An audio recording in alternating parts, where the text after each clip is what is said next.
Hello बच्चों, let's read this question. So the question says, give reason as to why the Tamil Nadu coast receives winter rainfall. हमसे यहाँ पे पूछा गया है कि हमें रीज़न देना है कि तमिलनाडु जो कोस्ट है उस पर विंटर रेनफॉल हमें क्यों देखने को मिलती है. Let's see the key concept is movement of trade winds. हम ट्रेड विंड के मूवमेंट की वजह से देखते हैं कि तमिलनाडु कोस्ट में विंटर्स के टाइम पे भी रेनफॉल होती है.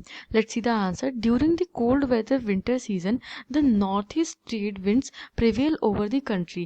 They blow from land to sea, creating dry season from most of the country. Some amount of rainfall occurs on Tamil Nadu coast as here the winds blow from sea to land.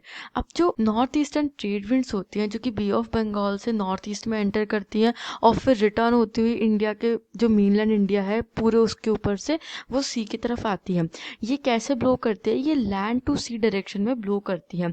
ये जो wind होती है ये winter season के time पे जब cold weather होता है पूरे कंट्री के ऊपर फ्लो करती है और ये ड्राई सीजन बना देती है for most of the country. क्योंकि देखिए जब विंड्स फ्लो करेंगी बे ऑफ बंगाल से पहले ये कहाँ पे फ्लो करती है? ये नॉर्थ ईस्टर्न रीजन में फ्लो करती है, असम वाले रीजन में.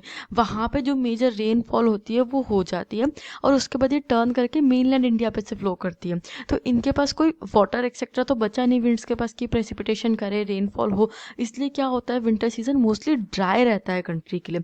बट हम तमिलनाडु वाले रीजन में देखते हैं कि ये जो विंड्स होती हैं ये उल्टा फ्लो कर रही होती है. ये कैसे फ्लो कर रही होती है? ये सी टू लैंड फ्लो कर रही होती है.